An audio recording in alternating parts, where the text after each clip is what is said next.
ईमानदारी और नैतिकता की बात करने वाले राजनेता तो आपको गली गली मिल जाएंगे, लेकिन उसी ईमानदारी और नैतिकता के लिए अपनी जिंदगी खपाने वाले नेता उंगलियों पे गिने जा सकते हैं।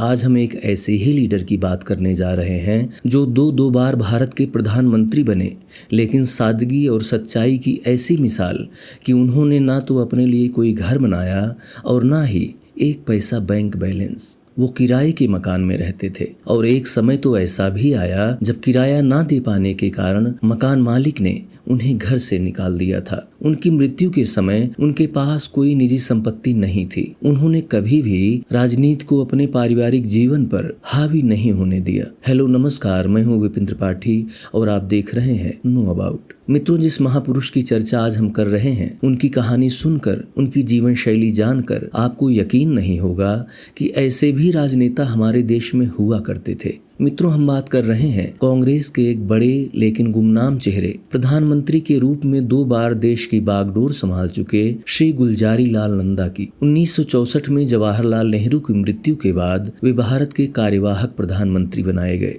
और दूसरी बार लाल बहादुर शास्त्री की मृत्यु के बाद 1966 में एक बार फिर कार्यवाहक प्रधानमंत्री बने। इनका कार्यकाल दोनों ही बार बस उतना ही रहा जब तक कि कांग्रेस पार्टी ने अपना नया नेता नहीं चुन लिया। त्याग ऐसा कि उन्हें स्वतंत्रता सेनानी के रूप में 500 रुपए पेंशन मिलनी थी, लेकिन उन्होंने इसे लेने से ये कहकर मना कर दिया कि पेंशन के लिए उन्होंने लड़ाई नहीं लड़ी थी। मित्रों, गुलजारी लाल नंदा का जन्म 4 जुलाई 1898 को सियालकोट में हुआ था, जो पाकिस्तान में है। इनके पिता का नाम बुलाकी राम नंदा और माता का नाम श्रीमती ईश्वर देवी नंदा था। नंदा जी की शुरुआती पढ़ाई लिखाई सियालकोट में ही हुई। इसके बाद उन्होंने लाहौर के फोरमैन क्रिश्चियन कॉलेज और इलाहाबाद विश्वविद्यालय में पढ़ाई की। उन्होंने आर्ट स्ट्रीम में एमए और लॉ से ग्रेजुएशन किया। नंदा जी का पूरा जीवन शुरू से ही देश के प्रति समर्पित था। 1921 में उन्होंने असहयोग आंदोलन में भाग लिया। नंदा बहुमुखी प्रतिभा के धनी थे। उन्होंने मुंबई के नेशनल कॉलेज में इकोनॉमिक्स के लेक्चरर के रूप में अपनी सेवाएं दी। अहमदाबाद की टेक्सटाइल इंडस्ट्री में वे लेबर एसोसिएशन के सचिव भी रहे और 1922 से 1946 तक का लंबा समय उन्होंने इस पद पर गुजारा। नंदा जी बॉम्बे विधानसभा में 1937 से 1939 तक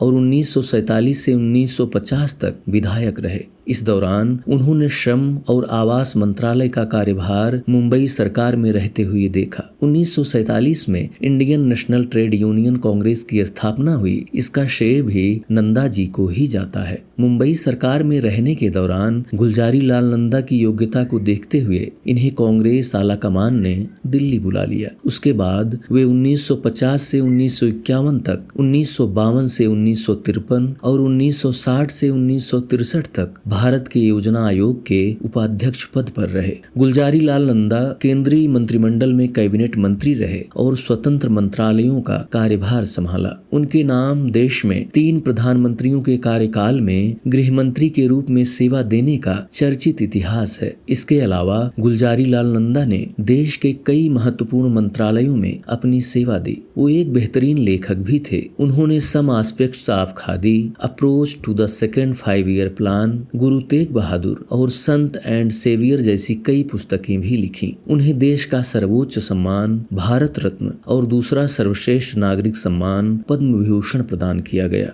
आप विचार करिए, आज कोई व्यक्ति सिर्फ एक पंचवर्षीय विधायक बन जाए तो उसका जीवन आराम से कट जाता है और आने वाली 1-2 पीढ़ियों तक की व्यवस्था बना लेता है। लेकिन जो व्यक्ति कई वर्षों तक देश की सरकार और शासन का हिस्सा रहा, उसका व्यक्तिगत जीवन कितनी कठिनाइयों में बीता, ये सुनेंगे तो आप हैरान रह जाएंगे। जब गुलजारी लाल नंदा अपनी उम्र के आखिरी पड़ाव में थे, किराए के मकान में रहते थे। लेकिन दिलचस्प बात ये थी कि ना तो मकान मालिक और ना ही उनके आसपास रहने वाले लोग, कोई भी उन्हें नहीं पहचानता था। बहरहाल बीच में ऐसा हुआ कि कुछ महीने तक वो किराया नहीं दे पाए। मकान मालिक ने उन्हें घर से निकाल दिया। गृहस्थी के सामान के नाम पर गुलजारी लाल नंदा के पास कुछ बर्तन और एक पुराना बिस्तर ही था। बुजुर्ग गुलजारी लाल नंदा ने मकान मालिक से कुछ और दिन मोहलत मांगी। उनकी हालत देखकर पड़ोसियों ने भी मकान मालिक को समझाया बुझाया तो गुलजारी लाल नंदा को किराया चुकाने के लिए कुछ दिन और वक्त मिल गया। जब मकान मालिक उन्हें घर से निकाल रहा था, उसी दौरान यह सब वहां से गुजर रहे एक पत्रकार ने देखा, लेकिन वह भी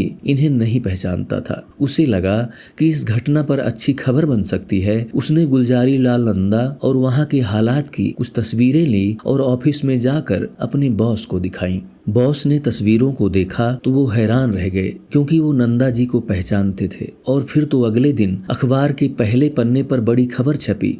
शीर्षक था, भारत के पूर्व प्रधानमंत्री गुलजारी लाल नंदा एक दयनीय जीवन जी रहे हैं। खबर में आगे लिखा था, कैसे पूर्व प्रधानमंत्री किराया नहीं दे पा रहे थे और उन्हें घर से बाहर निकाल दिया गया। अब तो यह खबर आग की तरह फैल गई। अगले ही दिन तत्कालीन प्रधानमंत्री ने अधिकारियों को कई गाड़ियों के साथ उनके घर भेजा। कतार में इतनी सारी गाड़ियों को देखकर मकान मालिक दंग रह गया। तब जाकर उसे पता चला कि उसका किराएदार श्री गुलजारी लाल नंदा भारत के पूर्व प्रधानमंत्री थे। अधिकारियों और मंत्रियों ने गुलजारी लाल नंदा से सरकारी आवास और दूसरी सुविधाएं लेने का आग्रह किया, लेकिन नंदा जी ने कहा कि इस बुढ़ापे में इन सुविधाओं का क्या काम, और कुछ भी लेने से साफ मना कर दिया। नंदा जी दीर्घायु रहे। उन्होंने 15 जनवरी 1998 को 100 साल की उम्र में इस दुनिया को अलविदा कहा। उनकी मृत्यु के बाद उनकी इच्छा के अनुसार उनकी अस्थियों को कुरुक्षेत्र में गुलजारी लाल नंदा स्मारक में दफनाया गया। मित्रों, गुलजारी लाल नंदा नैतिकता और सादगी की जीती जागती प्रतिमूर्ति थे। ऐसे महापुरुष को कोटि कोटि नमन। आप सभी इस महान विभूति के लिए 2 शब्द जरूर लिखें। वीडियो को लाइक और शेयर करें। मिलते हैं नेक्स्ट वीडियो में, तब तक के लिए नमस्कार। जय हिंद।